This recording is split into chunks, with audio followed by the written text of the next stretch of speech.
Negative racial prejudice and influence against minorities in school systems. Racial prejudice and stereotypes are ever present in 2019 and in 2020 school year. I have experienced this as an elementary student all the way through middle school and even high school. Students of minority groups naturally feel different from their fellow students. This sometimes leads to a change needed to be had in their schools. This can be harder for students out of minorities to understand, and it is hard for students in the minorities to feel accepted. It is also true that many students and even teachers are oblivious to the whole idea. It doesn't get the same attention as other issues that receive a lot of attention from administrators and higher up authorities. The issue still exists, perhaps in a different way than many expect. Teachers and students alike think of racism in the worst possible ways that they can. They forget to look at the small cases and how that is affecting their students. It is a very personal issue, and it is different amongst different types of people and areas. There are those in the world who are actively seeking to help those in minority groups. It is also true that you can't categorize every case into one group. The issue is complex and it varies among different genders, ages, states, and schools. Some schools have cases that are on the more extreme side of the spectrum. These students can be affected so much that it creates a negative pipeline effect throughout their whole lives and educational lives. Other students feel like they don't have anyone on their side fighting for them in this cause, leading to them feeling cast out and alone. My school district, Wasatch County School District, does a good job at finding ways for their students to feel included. Many minority groups do exist and they do struggle in certain ways. Prejudice is something that has existed in history forever and continues to be a changing and complex topic.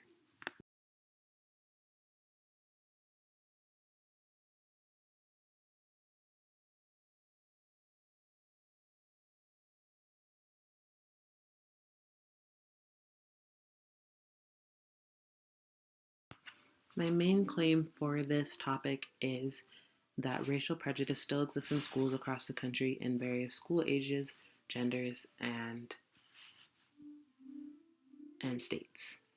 I wanted to write and direct this to my school district superintendent, Todd Sweat, because I know he is heavily involved in a lot of our school's needs and issues, especially during this time with everything going on with the virus. Todd Sweat is heavily involved in things such as sports problems, all the way to helping students who feel inadequate during testing or other things. I made it specific to him by giving my personal experiences in the Wasatch County School District, where I have attended this school district for my entire life.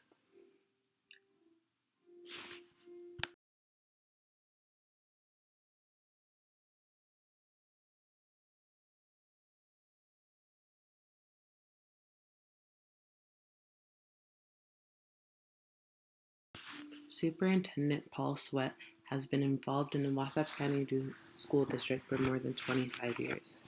He started with a very and unique personal and unique connection to the students by starting as a middle school math teacher. Mr. Sweat, in this way, has a more connected bond with his students, for he was a teacher and belonged with them personally. He is known for being a strong leader and he leads by example and being very involved in things in our town. In addition to being a superintendent, he has served on the Utah State Digital Learning Advisory Board. He is very involved with every student amongst every grade in his district. He provides deeper levels of thinking and understanding for all of his students and wants them all to feel involved and connected.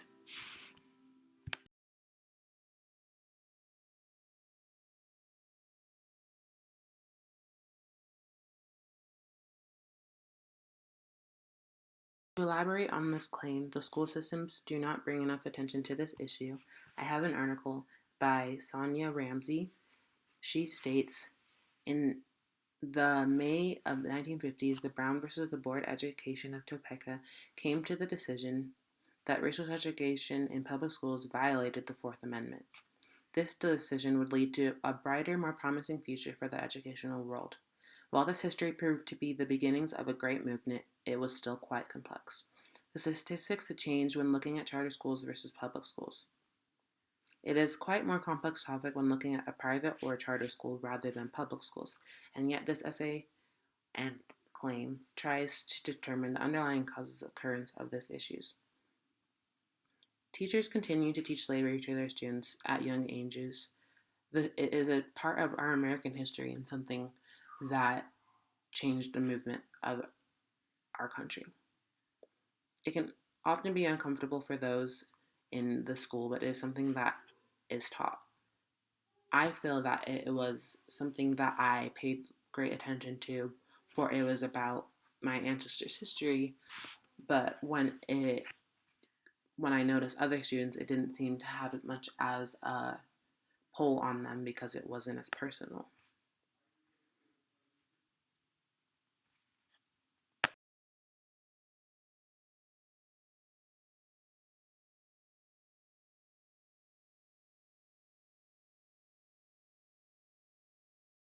In an article by Berta Alvarez entitled When Natural Hair Wins, Discrimination in School Loses, she ventures into the raw first-hand experiences of students in the previously stated situation.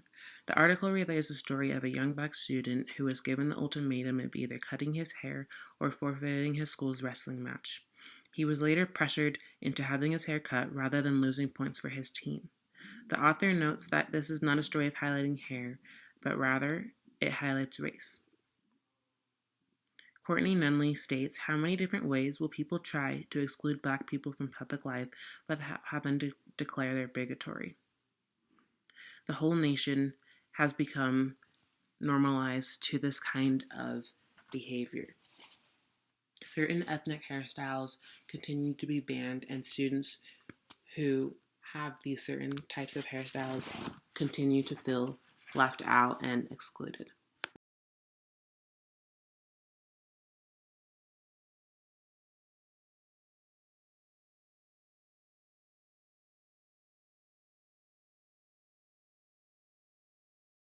This issue exists among all different races at the same level. In an article by Mitch Pearlstein, Racism Overstated, he discusses how the issue of racism gets taken out of the hands and is talked about in the wrong context. Some may argue, including Mitch Pearlstein, that when people say that they believe in an institution, that an institution is racist, or are convinced that they or their children or others have been treated unfairly for reasons of color by educators or the police or anyone else, including fellow students, are in no position to disagree with what's within their hearts. My history is not theirs. Their shoes are not mine. And if that is what they sincerely believe, that is what they sincerely believe.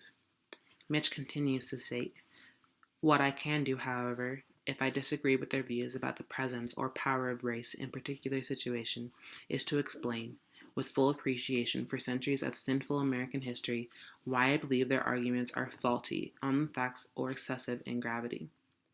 He continues with, for instance, I don't believe the Minneapolis public schools, for all their troubles and shortcomings, are choking miasms of institutional racism. Big city school districts tend to be as enlightened and correct on matters of race and gender and the like as any institution. Mitch Pearlstein begins by his article by stating that the cases of racism are taken out of hand and only looked at as the extremes. While they are ever present, they are not present enough that it is an issue that should be talked about.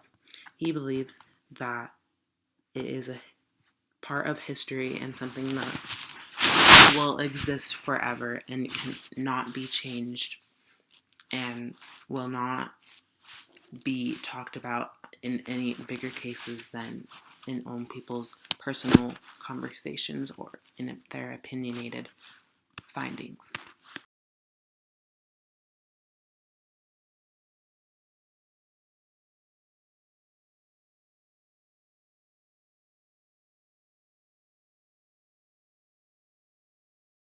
Some may also contradict by saying that these students have enough support from those within their own groups.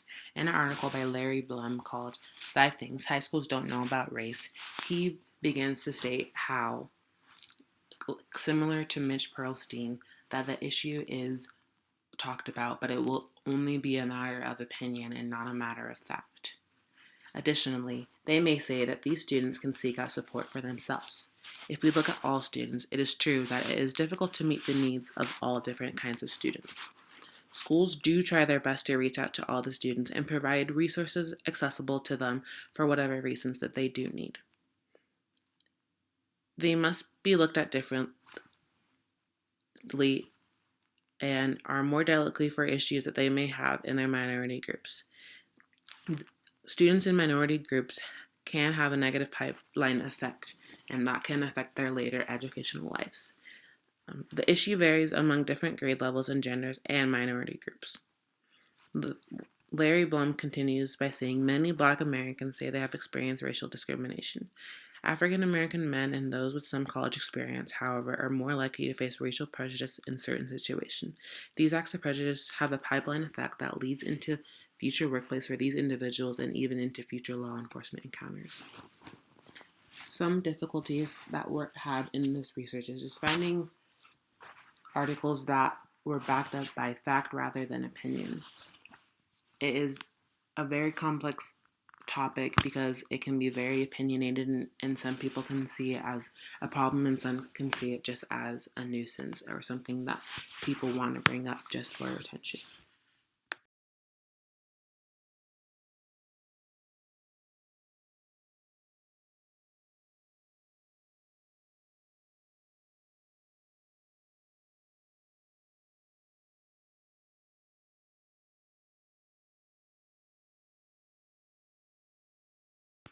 Some questions that could lead to further thinking and could be, why do you think that this issue persists even in today's society? Why is this issue something that still has struggles, and why is it that it happens mainly among minority groups? Further with this question, what do you define a minority group, and have you seen this issue persist in your society? Secondly, do you agree or disagree that this is a needed topic to be discussed based off of your personal background and ethnicity? For me, in my small town, it is an issue that does exist, for I am a student of a minority, and so I see it firsthand, and I definitely see it in firsthand because I go to such a small school.